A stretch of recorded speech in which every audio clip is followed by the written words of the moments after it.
নমস্কার। রবিবারের আমেজে আমি পৌলমী চলে এসেছি গান গল্প কথায়। আর তোমরা যারা গল্প শুনতে খুব ভালোবাসো, দেরি করো না, চলে এসো আমাদের এই গল্পের আসরে। রবিবার মানেই গান গল্প কথা উইথ পৌলমী। আজকের গল্প পাগল। গল্পটি লিখেছেন সাবিনা ইয়াসমিন। সঞ্জু জানতো মা খ্যাচখ্যাচ করবেই, কিন্তু আর কোনো উপায় নেই। মা রাগ করলে করুক, তবু সে যেটা ভেবেছে সেটাই করবে। অনেক দিন থেকেই মতলবটা মাথায় ঘুরছিল। সেই কবে থেকে কম্বল কাকুর আশেপাশে ঘুরঘুর করছে সঞ্জু। রোজ কলেজ যাতায়াতের পথে, ফুটবল খেলতে যাওয়ার সময় সে কম্বল কাকুকে মন দিয়ে খুঁটিয়ে খুঁটিয়ে লক্ষ্য করেছে। বড় রাস্তায় বাস স্ট্যান্ডের পাশে কম্বল কাকু বসে থাকে। ঝড় বৃষ্টির সময় বাস স্ট্যান্ডের তলায় আশ্রয় নেয়। রাস্তার পাগলদের যা যা বৈশিষ্ট্য, কম্বল কাকুর মধ্যে সবগুলোই আছে। শীত এবং প্রচণ্ড গরমেও লোকটা গায়ে কম্বল চাপিয়ে গুটিসুটি মেরে বসে থাকে। কম্বলের জন্য গায়ে জামা আছে কি না বোঝা যায় না। পরনে রোজ একটাই ফুল প্যান্ট। কম্বল এবং ফুল প্যান্টের রং একই রকম, কালচে ময়লা। মুখে অল্প দাড়ি, বড় বড় গোঁফ, মাথার চুল ছোট। মিচকে ছেলেপুলেরা পাগলটার পিছনে লাগে, কম্বল টেনে ধরে। এইসব বিচ্ছুদের ভয় পায় পাগলটা। বড় মানুষদের দেখলে হাত দিয়ে ইশারা করে ডাকে। পাগলের ডাকে সংসারের শেয়ানা পাগলরা মোটেও পাত্তা দেয় না। আর যেসব সংসারী মানুষের মধ্যে একটা আধপাগলা মন থাকে, তারা কেউ কেউ পাগলটার কাছে যায়। পাগলটা বলে, পাউরুটি আর চা কিনে দেবে? কেউ 10-20 টাকা দিতে চাইলে পাগলটা নেয় না, বলে, টাকা নেব না, রুটি তরকারি কিনে দাও। নরম মনের মানুষরা ওদিকের বাজার থেকে পলিথিনে করে পাউরুটি বা রুটি তরকারি এনে দেয়। পাগলটার একটা বস্তা টাইপের গাবদা ঝোলা আছে। তার মধ্যে প্রচুর হ্যান্ডবিল, পুরনো খবরের কাগজ, জলের বোতল এবং অজস্র ন্যাকড়া জমানো। পলিথিন থেকে খবরের কাগজে খাবার ঢেলে নিয়ে খায়। পুরসভার টাইম কল থেকে বোতলগুলোয় জল ভরে রাখে। সঞ্জুর মনে হয় লোকটা পুরো পাগল নয়, হাফ পাগল, অথবা পাগল সেজে থাকে। একদিন বৃষ্টির হাত থেকে বাঁচতে সঞ্জু বাস স্ট্যান্ডে দাঁড়িয়েছিল। পাশে কম্বল কাকু কম্বল জড়িয়ে বসে বসে দুলছিল। তখনই আলাপ হয় সঞ্জুর সঙ্গে। লোকটা ভালো কথা বলে, একেবারেই পাগলা টাইপের নয়। নিজের নাম বলতে গিয়ে লোকটা গড়গড় করে অনেক কথাই বলতে শুরু করলো। বলল, আমার নাম সমর কিংবা অমর হতে পারে, ঠিক মনে পড়ছে না, তবে লাস্টে মর শব্দটা আছে। আমার সৎমা আমাকে নানা জড়িবুটি খাইয়ে মাথা নষ্ট করে দিয়েছে। এখন অবশ্য অনেকটা ভালো আছি। টাইম অনেক বিষ নামিয়ে দেয়, কিন্তু তাও মাঝে মধ্যে অনেক কথা মনে পড়ে না। সঞ্জু অবাক হয়, কিছু খাইয়ে মাথা খারাপ করে দেওয়া যায়? যায়। সমর অথবা অমর ময়লা কম্বলটা দিয়ে নিজেকে আরেকটু ঢেকে নিল। বৃষ্টি ছেড়ে যাওয়ার পর এই ভ্যাপসা গরমেও লোকটা গায়ে কম্বলখানা চাপিয়ে রেখেছিল। সমর অথবা অমর মুখটা খুব করুণ করে বলল, আমার সৎমা আমাকে খেতে দিত না জানো। আমার প্রচণ্ড খিদে পেত। এক মুঠো মুড়ি আর একটুখানি তরকারি দিয়ে বলতো, খেয়ে নে। কলের জল খেয়ে পেট ভরাতাম, কিন্তু খালি পেটে অত জল খেয়ে প্রচণ্ড গা গোলাতো, বমি হয়ে যেত, বমিতে শুধু জল উঠত। সঞ্জু মন দিয়ে কথা শুনছে দেখে লোকটা খুব কোমলভাবে বলল, চায়ের দোকানটা থেকে একটা ডিম সিদ্ধ এনে দাও না। বলে গবার চায়ের দোকানটার দিকে আঙুল তুলে ইশারা করে দেখালো। বৃষ্টি অনেকক্ষণ আগেই থেমে গেছে। সঞ্জু চায়ের দোকানের দিকে এগোতেই লোকটা বলল, ডিমটা আধখানা করে কেটে বিট নুন আর একটা কালো রঙের গুঁড়ো কি যেন বলে, ওইটা ছড়িয়ে দিতে বলবে। সঞ্জু বলল, গোলমরিচ তো? লোকটা খুশিতে উজ্জ্বল হয়ে উঠল। হ্যাঁ হ্যাঁ, গোলমরিচের গুঁড়ো, নামটা একদম মনে পড়ছিল না। পকেটে টাকা ছিল। সঞ্জু লোকটার জন্য 2টো ডিম সেদ্ধ নিয়ে এলো। খুব খুশি হলো লোকটা। তৃপ্তি করে খেতে খেতে সঞ্জুর সঙ্গে কথা চালিয়ে যেতে লাগলো। বুঝলে ভায়া, খাবার মতো জিনিস আর কিচ্ছু নেই। রায়গঞ্জ থেকে স্টেট বাসে চাপিয়ে আমার সৎ ভাই আমাকে কলকাতায় ছেড়ে দিয়ে চলে গেল। তখন আমি পুরো পাগল, খালি মাথা ঘুরে, কিছু মনে পড়ে না। একমাত্র সৎ মায়ের মুখটা মনে ছিল।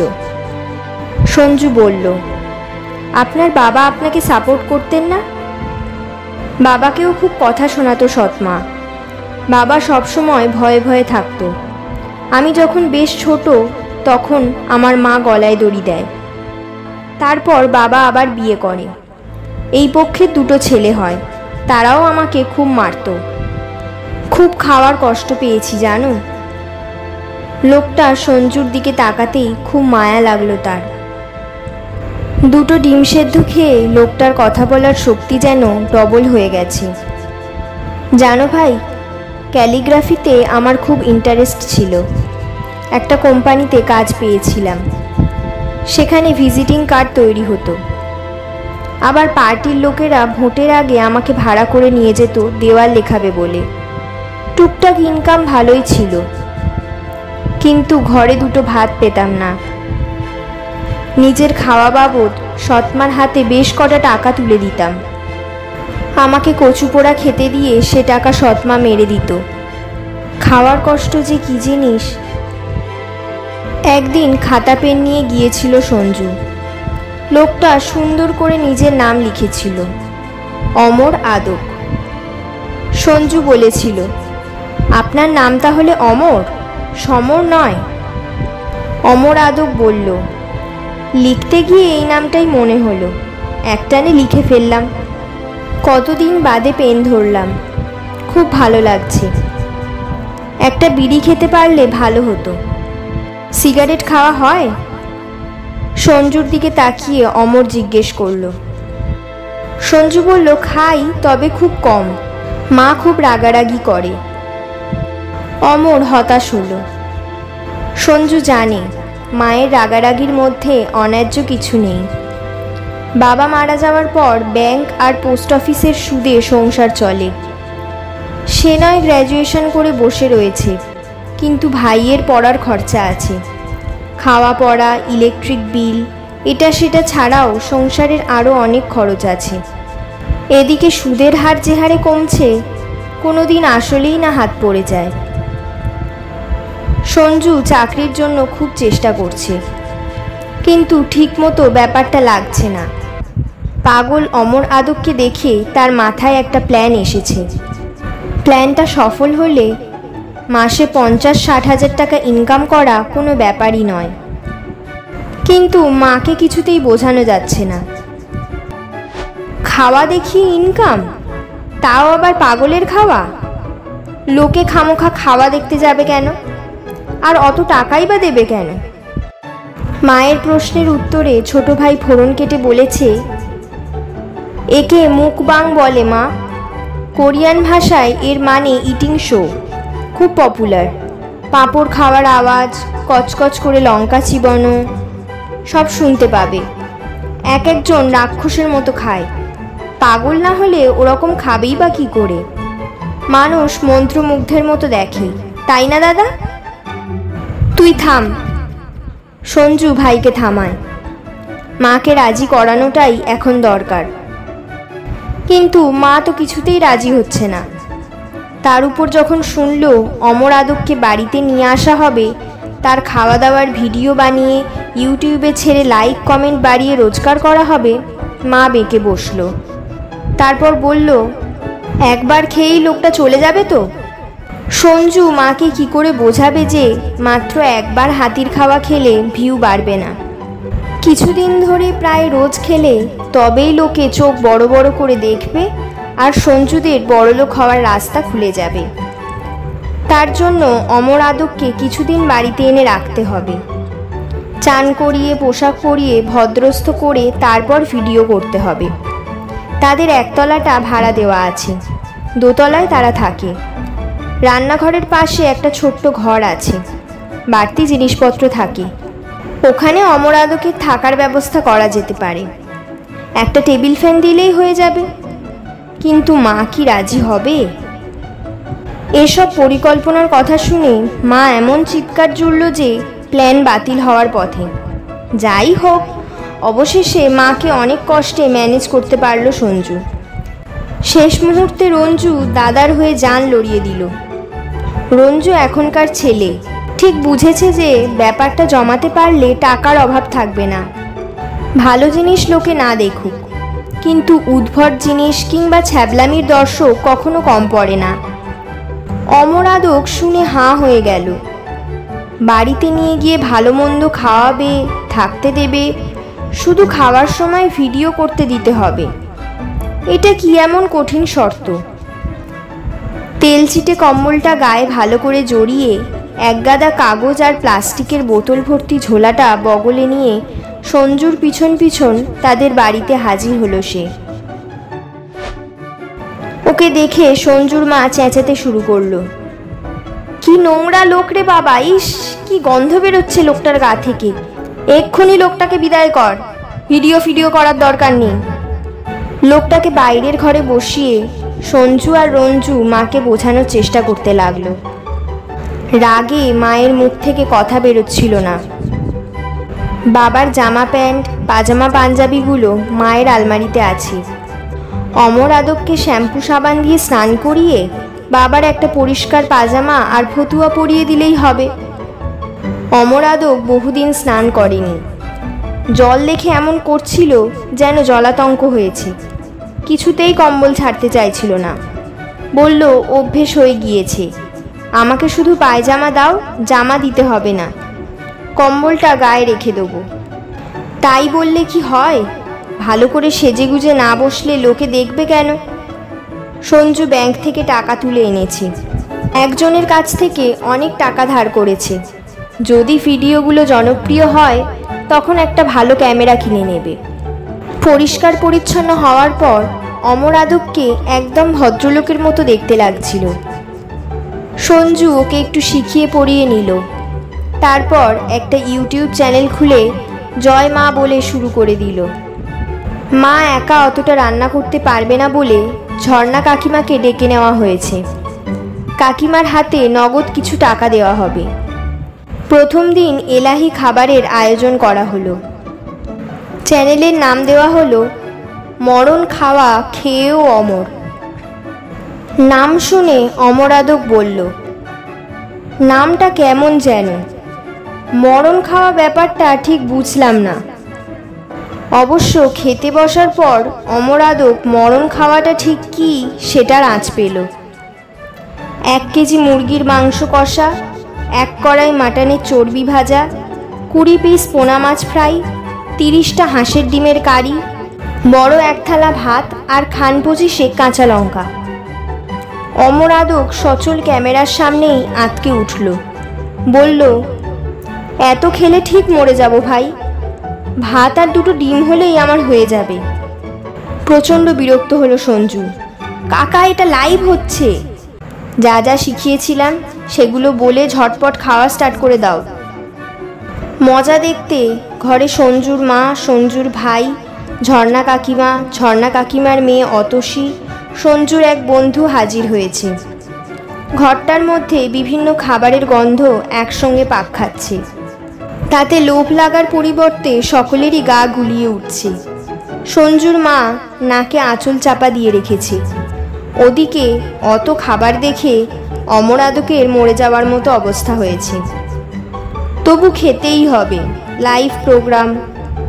দীর্ঘদিন পর চোখের সামনে অত ভালো খাবার দেখে আর খাবারের গন্ধ শুকে অর্ধেক খিদে মরে গিয়েছে।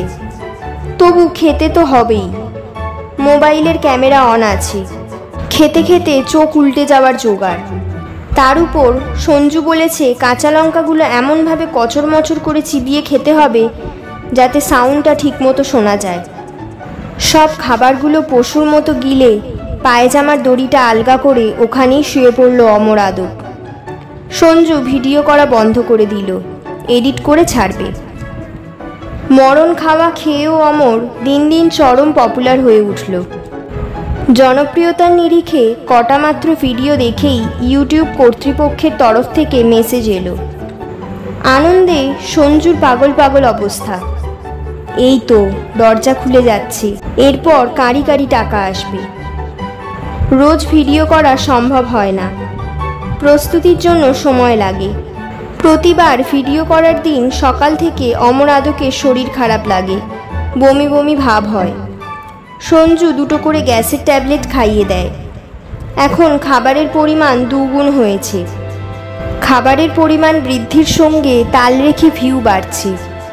সঞ্জুর আনন্দ বাড়ছে, টাকার বৃষ্টি শুরু হলো বলে। ওদিকে খাওয়ার পর গলায় আঙুল দিয়ে খাবারগুলো না তুলে ফেললে অমর আদক বসতে পারে না, শুতে পারে না, দাঁড়াতে পারে না। এই কদিনে শুকিয়ে কাঠি হয়ে গিয়েছে অমর আদক। সে যখন বাস স্ট্যান্ডের পাশে থাকতো তখন জীবন এতটা কষ্টের ছিল না। এখন সে রোজ স্নান করে, নিয়ম করে জামা বদলায়, ভালো ভালো খাবার খায়, তবু মনে আনন্দ নেই। তার উপর সঞ্জু কদিন থেকে বলছে একবার নাকি একটা আস্ত পাঁঠা রোস্ট খেতে হবে। শুনে সে প্রচণ্ড নার্ভাস হয়ে আছে। কুরেসি মিট শপের মালিক রওশন ভাইয়ের কাছে একটা কচি পাঁঠার বায়না দিয়ে রেখেছে সঞ্জু। প্রায় 13 কেজি মাংস হবে। অনেক দরাদরির পর 10,000-এ রফা হয়েছে। গ্যাসে আস্ত পাঁঠা ঝলসানো সম্ভব নয়। সাইকা হোটেলে কথা বলতে হবে। ওরা কয়লার আগুনে গোটা ছাগলটা রোস্ট করে দেবে। তার জন্য ওরা যা টাকা চাইবে দিয়ে দেবে। ইউটিউব থেকে আয় করতে গেলে এসব হ্যাপা পোয়াতেই হবে। আজ গোটা খাসি খাওয়ার দিন। আজ অমর আদককে 4টে গ্যাসের ট্যাবলেট খাওয়াতে হবে। ট্যাবলেট খাওয়াতে এসে সঞ্জু দেখল অমর আদক ঘরে নেই। তার বাবার জামা প্যান্ট পায়জামা চৌকির উপর স্তূপ করে রাখা, পাশে একটা চিঠি গেলাস দিয়ে চাপা। সঞ্জু, আমি চলে যাচ্ছি। আমার সৎমা আমাকে না খাইয়ে মারার তাল করেছিল, আর তুই আমাকে খাইয়ে মেরে ফেলার চেষ্টা করছিস।